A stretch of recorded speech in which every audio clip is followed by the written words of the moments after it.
Reading is a valuable skill that can enhance your knowledge, creativity, and critical thinking abilities. In this video, we'll be sharing some tips to help you improve your reading skills and get the most out of your reading experience. So get ready to take your reading skills to a whole new level. Tip number 1, preview the material. What's meant by preview a material? Before you start reading, take a few minutes to preview the material. So how can I preview the material?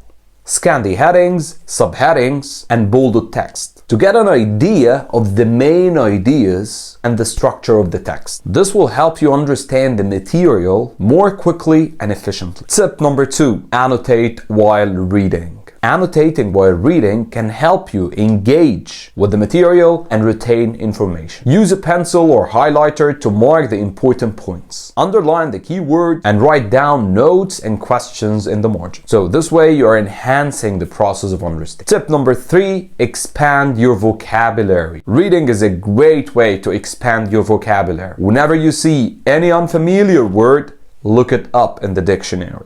And please guys, try to context clue the meaning of the words before looking it up in the dictionary. If you fail to context clue the meaning of the word, you can look it up in the dictionary. If you don't know what's meant by context cluing, you'll find a link in the description below. Keep a running list of new words and practice using them in conversation. Tip number 4, discuss what you read. Discussing what you read with others can deepen your understanding and will provide you with new insight. Try to join a book club or find a reading buddy to share your thoughts, opinions, and questions with. Tip number 5 and the last one, minimize distractions to getting the most out of your reading time. Minimizing distractions is the key. Try to find a quiet, comfortable spot to read. Turn off your phone and other electronics. And I'm serious guys, turn off your phones and any other electronics and set a designated time reading each day. With these tips, you will be on your way to improving your reading skills and enjoying your reading experience even more. Remember to preview the material, annotate, expand your vocabulary, discuss what you read, and minimize distractions. Thank you for watching. Have a good day.